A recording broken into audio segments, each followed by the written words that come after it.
Halo, assalamualaikum warahmatullahi wabarakatuh. Ketemu lagi dengan Bagus John Maulana SKM dalam video tutorial program Tegal Berhenti Merokok. Teman-teman, hari ini saya akan share materi tentang bagaimana sih idealnya sebuah tempat pelayanan, tempat konseling atau yang memberikan pelayanan upaya berhenti merokok, baik itu milik praktek tenaga kesehatan maupun non-nakes pengobatan tradisional atau mungkin bagian dari unit pelayanan yang ada di sebuah instansi, misalkan poliklinik yang ada di puskesmas atau di rumah sakit dan sebagainya. Bagaimana sih idealnya untuk menyelenggarakan tempat pelayanan tersebut?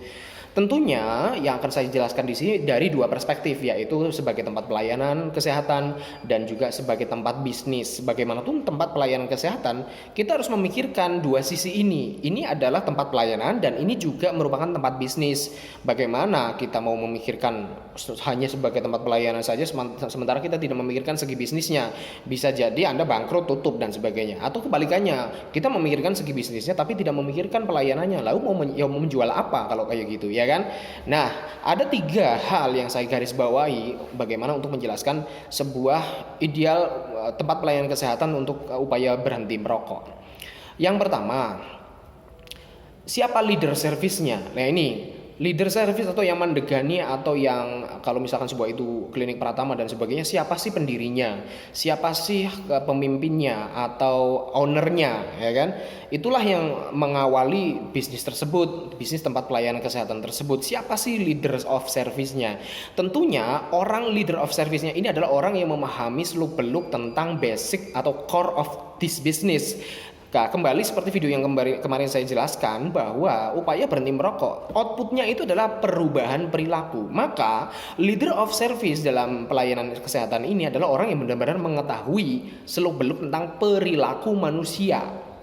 Nah, siapapun memang bisa memahami perilaku manusia, belajar otodidak, belajar dimanapun, belajar di organisasi, belajar di akademi pendidikan dan sebagainya. Tetapi yang saya tekankan di sini adalah orang ini harus memahami core bisnis ini, yaitu bagaimana merubah perilaku manusia.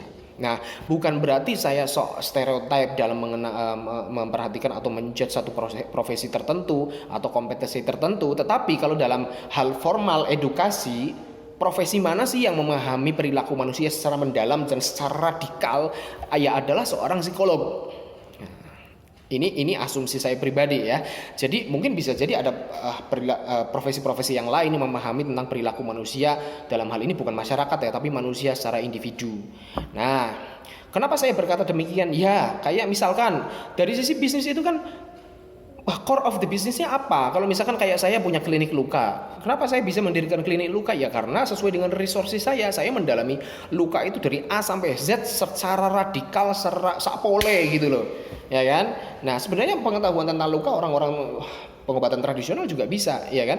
Tetapi nanti dia akan mengalami kesulitan-kesulitan bagaimana dalam pelayanannya yang diberikan secara legal formal, secara dilindungi undang-undang atau tidak. Nah, dalam hal ini karena yang kita hadapi adalah manusia dengan perilakunya, maka saya memberikan suges bahwa yang paling tepat menjadi leader of service adalah seorang psikolog. Ya, ini menimbang tidak hanya dari legal formal, tetapi juga basic knowledge-nya apa. Dan juga kedepannya secara undang-undang praktek dan sebagainya, siapa sih yang kira-kira bisa mendirikan itu, lalu memberikan pelayanan itu, dan juga segi pengembangannya ke depannya bagaimana, ya kan? Beda kalau misalkan yang mendirikan adalah dokter, mendirikan adalah perawat, mendirikan adalah dukun, yang mendirikan adalah psikolog dan sebagainya. Kita memikirkan juga jangka panjangnya, pengembangannya bagaimana. Kalau misalkan yang mendirikan adalah dokter, bagaimana seorang perawat, bagaimana seorang psikolog, bagaimana. Oke. Yang kedua, setelah didirikan atau leader of service-nya adalah orang yang betul-betul memahami tentang perilaku manusia. Yang kedua, pelayanan ini harus diberikan dengan tenaga-tenaga pelengkap yang lain. Nah, memang wujudnya adalah konseling, tetapi maaf, tidak hanya konseling saja. Basicnya memang konseling, namanya aja konselor, namanya aja konseling berhenti merokok, tetapi kan tidak hanya ngobrol doang, ya kan? Nah, ketidaklengkapan dari bentuk pelayanan ini akan memengaruhi nanti pelayanan ini berjalan bagaimana, hasilnya bagaimana, kepuasan pelanggannya bagaimana. Kalau hanya sekedar konseling, ngobrol dengan psikolog, belum tentu itu akan mewujudkan sebuah tempat pelayanan kesehatan yang komprehensif.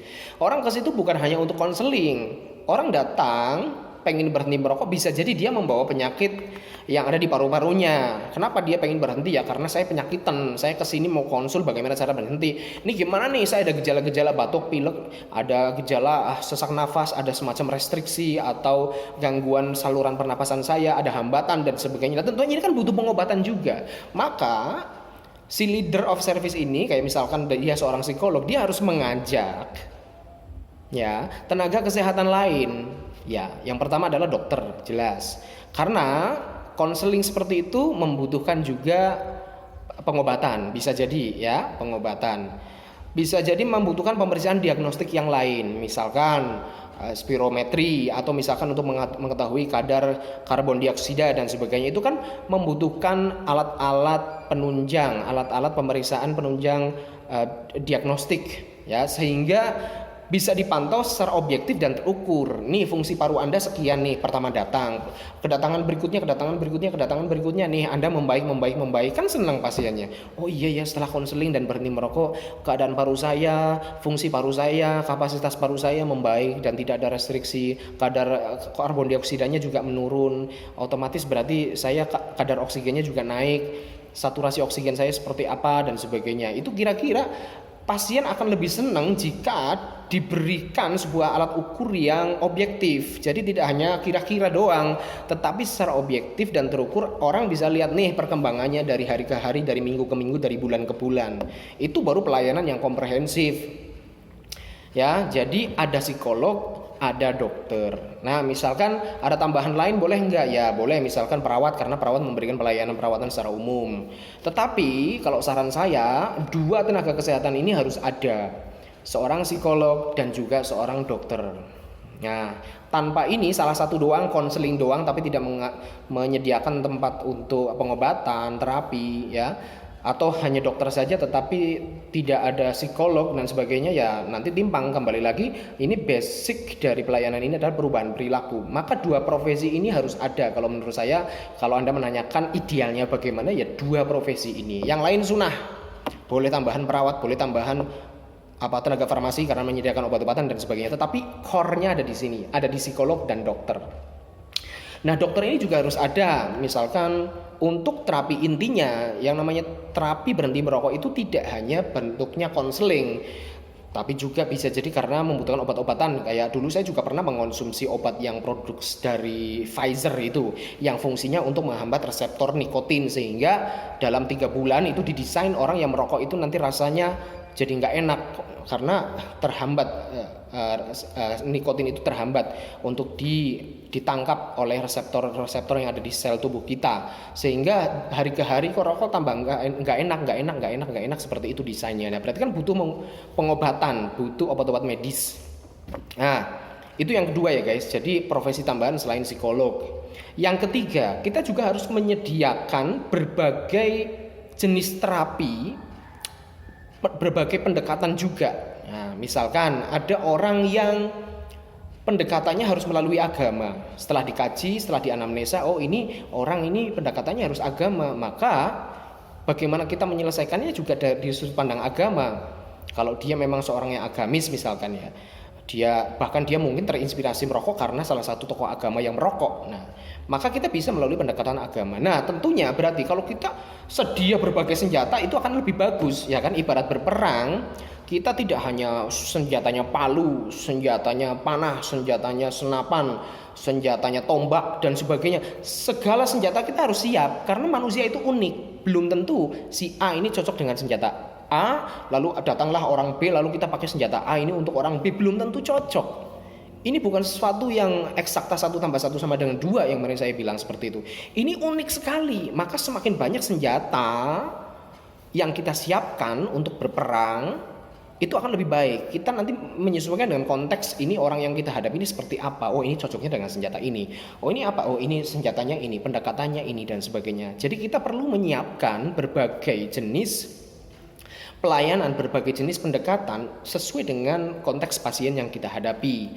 Nah, termasuk kita menyiapkan banyak hal nih. Misalkan kita boleh juga menerapi dengan ala NLP, ya kan? NLP beserta teman-temannya lah. Itu istilahnya orang-orang yang menyediakan terapi memanual pikiran, ya kan, ada NLP, ada self atau spiritual emotional freedom teknik, ada yang pakai tapping, ada yang pakai mungkin bisa objek imagery ala NLP, atau bisa jadi apa itu terapi-terapi yang banyak sekali, hipnoterapi juga bisa, ya kan. Itu tidak menutup kemungkinan ada orang yang ini udah mentok nih cocoknya, ini harus serang aja menggunakan alam bawah sadarnya, langsung hipnoterapi dan sebagainya. Banyak kok teman-teman saya yang hipnoterapis yang sukses juga bisa menerapi orang untuk berhenti merokok. Jadi kita sediakan senjata sebanyak-banyaknya.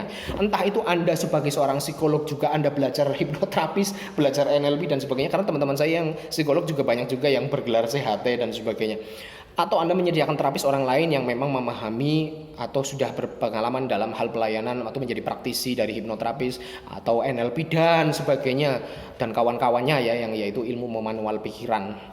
Jadi gitu guys, 3 ini. Yang pertama saya ulangi ya, yaitu orang yang secara basic knowledge dialah menjadi memahami tentang perilaku manusia dan dia menjadi leader of service. Yang kedua, kita perlu tambahan orang-orang kesehatan lain seperti dokter dan sebagainya untuk melengkapi pelayanan kita.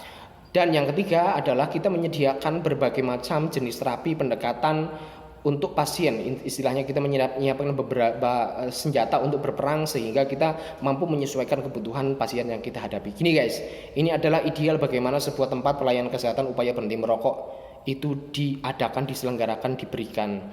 Nah, kalau kita, mohon maaf nih, saya akan mengomentari tempat-tempat konseling atau yang menyelenggarakan upaya berhenti merokok yang ada di puskesmas, yang ada di rumah sakit. Kenapa itu nggak laku? Nah, yang pertama, karena mereka menjalankan sebuah pakem, ini loh caranya konseling. Dan itu merupakan hanya salah satu dari banyak senjata yang tadi kita siapkan. Dan kita seolah-olah semua pasien harus nurut dengan cara ini, nggak bisa. Nggak bisa guys, nggak bisa. Tadi saya jelaskan bahwa perilaku manusia itu begitu unik. Manusia itu begitu kompleks. Ya, jadi perilaku itu lahir dari sebuah bangunan struktur, ya kan, di mana struktur bangunan perilaku ini terdiri dari berbagai hal, di mana semuanya ini bisa jadi abstrak. Bagaimana struktural atau fondasi perilaku ini juga porsi dan proporsinya saling mempengaruhi. Jadi bukan sebuah kayak struktur materialisme, sebuah kebendaan yang bisa kita atur begitu saja, yang kita bisa sentuh begini langsung nurut, langsung sembuh, gitu kan enggak. Ini kompleks sekali, ruwet. Makanya saya sarankan leader of service-nya adalah psikolog yang benar-benar memahami apa yang tadi saya katakan, konstruksi bangunan dari sebuah perilaku manusia. Mengapa sih perilaku itu timbul? Itu kan latar belakangnya, faktor yang mempengaruhi, apa pondasi dari perilaku itu apa saja dan sebagainya, yang mungkin saya sendiri nggak bisa menjelaskan. Makanya sampai sekarang saya itu nggak pede kalau misalkan disuruh membuat sebuah klinik berhenti merokok. Jujur saya tidak pede. Saya hanya seorang perawat dan saya hanya seorang individu yang pernah berhenti merokok dengan cara yang pernah saya temukan sendiri, saya rumuskan sendiri, yaitu berhenti merokok seketika dengan public commitment. Yang belum tentu cara ini akan cocok diterapkan di orang lain, belum tentu. Nggak bisa saya memaksakan orang, kamu harus ikuti saya nih karena saya udah pernah sukses dan sebagainya. Ya nggak bisa, manusia itu kompleks sekali. Makanya sampai sekarang pun saya nggak pede kalau misalkan saya suruh bikin tempat pelayanan kesehatan upaya berhenti merokok, entah itu pelayanan bagian dari sebuah klinik atau membuat klinik lagi baru dengan layanan unggulannya adalah klinik berhenti merokok. Jujur saya belum pede untuk hal itu. Gitu ya guys, semoga bisa membantu dan bisa mencerahkan. Dan untuk teman-teman yang menyelenggarakan tempat pelayanan upaya berhenti merokok yang ada di puskesmas, silahkan berpikir, selama ini Anda menyediakan pelayanan seperti itu saja, kira-kira hasilnya bagaimana? Anda sudah tahu kan hasilnya juga ya nyatanya kurang laku juga, ya kan? Karena tidak lengkap pelayanannya, karena tidak memahami basic knowledge dari ini adalah perilaku. Anda sendiri kan kurang memahami perilaku. Dan juga pelayanan yang diberikan pendekatannya ya itu saja, dan semua pasien harus nurut dengan itu, yang nggak mungkin bisa. Plus satu lagi, tempat pelayanan kesehatan upaya berhenti merokok bisa saja tidak laku karena apa? Karena digratiskan. Di puskesmas konseling berhenti merokok gratis. Nah, justru karena gratis, orang tidak menganggapnya sesuatu yang berharga, sesuatu yang aji. Ini soal perilaku dan juga soal motivasi loh. Nah, bisa jadi barang yang digratiskan malah tidak laku, orang tidak termotivasi. Tapi begitu reverse psikologi, kebalikannya kita terapkan, sekali konseling misalkan 300.000, 400.000, lah orang merasa, wah ini saya sudah mengeluarkan uang nih, wah ini pasti berharga ini, wah ini pasti sukses nih. Nah sugestinya malah muncul. Itu uniknya manusia itu seperti itu. Jadi bisa jadi kalau Anda terapkan tarif 300 sampai 400 ribu sekali konsul, mungkin butuh 5 sampai 10 kali konsul, itu malah orang berebut untuk mendapatkan pelayanan upaya berhenti merokok dari Anda. Nah, kalau yang gratis-gratis selama ini kayak di puskesmas atau di rumah sakit itu gimana? Atau yang ditanggung BPJS, konsul dan sebagainya.